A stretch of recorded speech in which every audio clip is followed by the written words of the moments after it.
धन्यवाद. सिद्धार्थ खरात साहेब. अध्यक्ष महोदय, शिवसेनेच्या वतीनं 293 या प्रस्तावावर बोलण्यासाठी मी उभा आहे. मला आज सुरुवातीलाच बोलायचं होतं, त्यामुळं माझी ओपनिंग होती. मला 10 मिनिटं आपण डिस्टर्ब करू नका. बरोबर 5:26 तुम्ही बेल मारा. मी 27व्या मिनिटाला खाली बसेन. आणि अध्यक्ष महोदय, सत्ताधारी पक्षाच्या वतीनं हा जो 293चा प्रस्ताव आहे त्यावर बोलताना सत्ताधारी पक्षातील सगळे लोक सरकारचं अभिनंदन करत आहेत. त्यांच्या बोलण्यातून असं दिसतंय की महाराष्ट्रातले सगळे प्रश्न आता संपलेले आहेत. जिकडे तिकडे चोहीकडे आनंदी आनंदगडे आणि प्रशंसेचे नुसते चौघडे अशा प्रकारचं वाचताना दिसत आहेत. सुरुवात जरी अभिनंदनानं होत असली तरी हळूहळू मग त्यांच्या पोतडीतील जे आपल्या मतदारसंघातले जे काही प्रश्न आहेत त्या पोतडीमधून बाहेर येतात आणि मग सरकार विरुद्ध असलेला असंतोषाचा जो स्वरूप आहे ते बाहेर दिसतंय. आणि म्हणून जे सत्ताधारी पक्षांना बोलता येत नाही, बोलता येणारं नाही, त्यांना शक्य नाही, ते सगळं बोलण्याचा मी प्रयत्न करतोय. म्हणून मला वेळ द्या.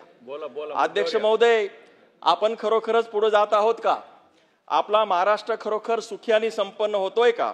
आणि म्हणून लाडक्या बहिणीला, शेतकऱ्यांना आणि एकूणच फसव्या घोषणा देऊन स्मार्टली फसवून महाराष्ट्रामध्ये जे काही सरकार आज या ठिकाणी आलेलं आहे त्या सरकारकडून सगळ्या शेतकऱ्यांची, ग्रामीण भागाची, महाराष्ट्राच्या विकासाची घोर अक्षरशः त्यामध्ये फसवणूक झालेली आहे. शेतकऱ्यांना काय म्हणाले होते? शेतकऱ्यांना हमी भाव देऊ, दिला भाव.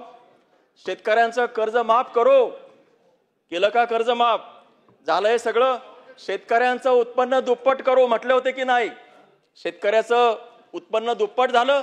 शेतकऱ्यांना हमी भाव मिळाला? काही मिळालं नाही. आणि तरी सुद्धा आमचे जे काही मंत्री महोदय म्हणतात त्यांच्या घोषणामध्ये की आम्ही विकास करतोय. अध्यक्ष महोदय, जानेवारी ते मार्च पर्यंत 767 शेतकऱ्यांनी आत्महत्या केल्यात. किती? 767. आपण काय म्हणाला होतात की आत्महत्या 0 करू, आत्महत्या कमी करू. अध्यक्ष महोदय, मला बोलू द्या बरं का, आज मी सांगतो, नाहीतर मी ठिया देईन. आता 767 आत्महत्या करू. प्रत्यक्षात जून पर्यंत 1267 आत्महत्या झालेल्या आहेत. शेतकरी काय आनंदाने आत्महत्या करतायत का की सरकार स्थापन झाल्यामुळं आनंदून ते आत्महत्या करतायत? या सगळ्या गोष्टीचा ठाव घेण्याची गरज आहे. अध्यक्ष महोदय, कोऱ्या कागदावर शाईनं काळं करण्यासारखं नसतं मातीला हिरवं करणं. ऐकून घ्या, कोऱ्या कागदावर शाईनं काळं करण्यासारखं नसतं मातीला हिरवं करणं. इथं जीवच पेरावा लागतो वापशावर, तेव्हा कुठं मातीला हिरवा कोंब फुटतो. तुमच्या आश्वासनानं, तुमच्या भाषणानं जर का शेतीच्या मातीला जर का कंस फुटले असते तर आमच्या शेतकरी राजाला आत्महत्या करावी लागली नसती आणि महाराष्ट्राचा आज वाळवंट झाल्याची जी परिस्थिती आहे ग्रामीण भागाचं, ते बघण्याचं चित्र आपल्याला दिसलं नसतं. अध्यक्ष महोदय, औद्योगिक प्रगतीच्या संदर्भात अनेक चर्चा झाली. कोटीच्या कोटी उड्डाणं घेण्याचं सांगण्यात आलेलं आहे.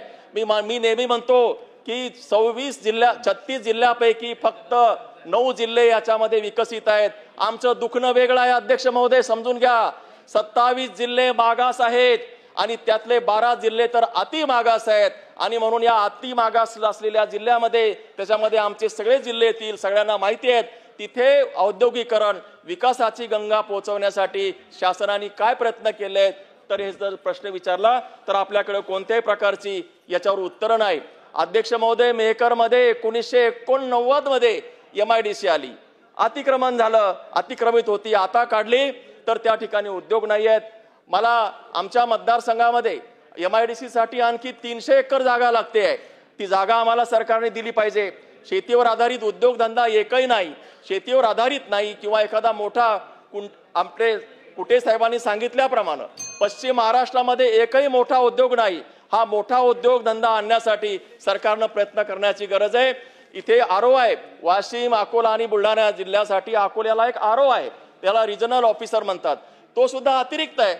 MIDC औद्योगिकरण करण्यासाठी एक अधिकारी सुद्धा उद्योग विभाग जर देऊ शकत नसेल तर आपण कोणत्या स्वप्नरंजनामध्ये आहे. आणि म्हणून स्वतंत्र दर्जाचा अधिकारी आम्हाला पाहिजे. अध्यक्ष महोदय, माझ्या मतदारसंघामध्ये लोणार एक शहर आहे, तिथे 52,000 वर्षापूर्वी उल्कापात झाला होता आणि ते जागतिक दर्जाचं शहर असल्यामुळे त्या ठिकाणी जगभरातून अनेक पर्यटक येतात, परंतु आज त्या लोणारची जी स्थिती आहे ती अक्षरशः बकाल अवस्थेमध्ये आहे.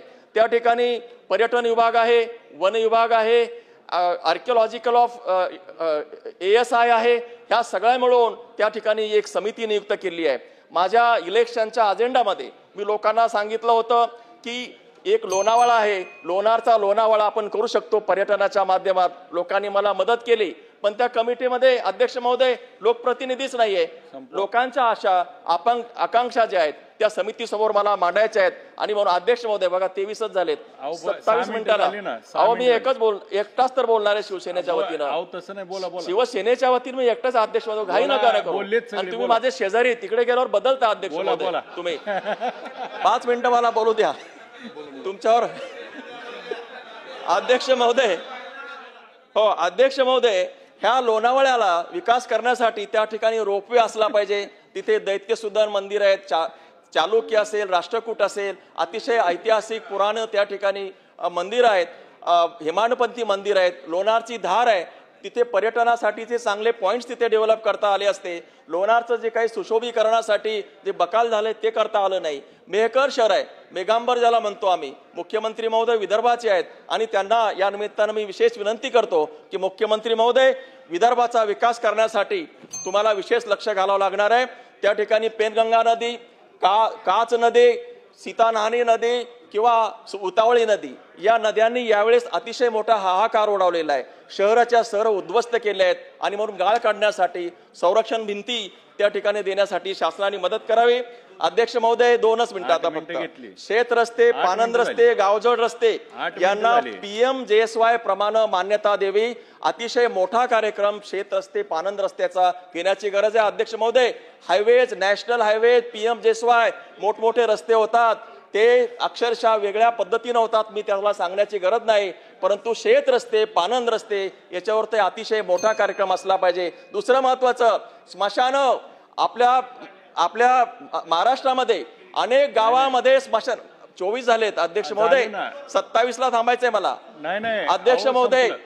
अध्यक्ष महोदय, स्मशान गावामध्ये, खेड्यामध्ये स्मशान अजूनही नाहीत आणि काही गावामध्ये अनेक स्मशान आहेत. अध्यक्ष महोदय, आपण एक गाव एक स्मशान अद्याप करू शकलेलो नाही आणि म्हणून माझी या निमित्ताने एक विनंती आहे सरकारला की ज्या गावामध्ये अधिक स्मशान नसतील किंवा अधिक स्मशान असतील आणि एक स्मशान नसतील त्या गावाच्या विकास निधीच्या बद्दल विचार करा. पण ज्या गावामध्ये स्मशान असतील, एक गाव एक स्मशान असतील, अशा गावांची निवड करून त्यांना विशेष निधी द्या, भरपूर स्मशानभूमी द्या, निधी द्या. 2021 पासून नवीन कनेक्शन वरती बंदी आलेली आहे. अध्यक्ष महोदय, सौर ऊर्जेला प्राधान्य दिलं असलं तरी प्रत्यक्षात आता सदस्यांनी सांगितल्याप्रमाणे सौर ऊर्जेकडून सुद्धा आपली मागणी पूर्ण होत नाही. शेतकऱ्यांना रोही अतिशय त्रास देत आहेत आणि म्हणून रोह्याचा बंदोबस्त करण्याची आवश्यकता आहे. अध्यक्ष महोदय, बोलण्यासारखं खूप आहे, एवढं सांगतो. ज्या समाजामध्ये इंटलेक्ट लोक असतील, शेवट अध्यक्ष महोदय, शेवट आता ज्या समाजामध्ये इंटलेक्ट लोक असतात, बुद्धिवान लोक असतात, ती समाजाची प्रॉपर्टी असते. परंतु इंटलेक्च्युअल लोक, बुद्धिवान लोक जर का ठग झाले, जर का ते अति स्मार्ट झाले तर त्या समाजाची दुर्गती ठरलेली आहे. महाराष्ट्रामध्ये काही स्मार्टली केल्यामुळं महाराष्ट्राचं सांस्कृतिक अधपतन झालेलं आहे, महाराष्ट्राचं नुकसान झाले आहे. म्हणून शिवशाहू फुले आंबेडकरांचा महाराष्ट्र जर या ठिकाणी आणायचा असेल तर सांस्कृतिक नैतिकता आणि खऱ्या अर्थानं हे ठगी राजकारण, समाजकारण बंद करावं लागेल, तेव्हा महाराष्ट्राचा विकास होईल. अध्यक्ष महोदय, मला बोलण्याची संधी दिली त्याबद्दल आभार मानतो, थांबतो.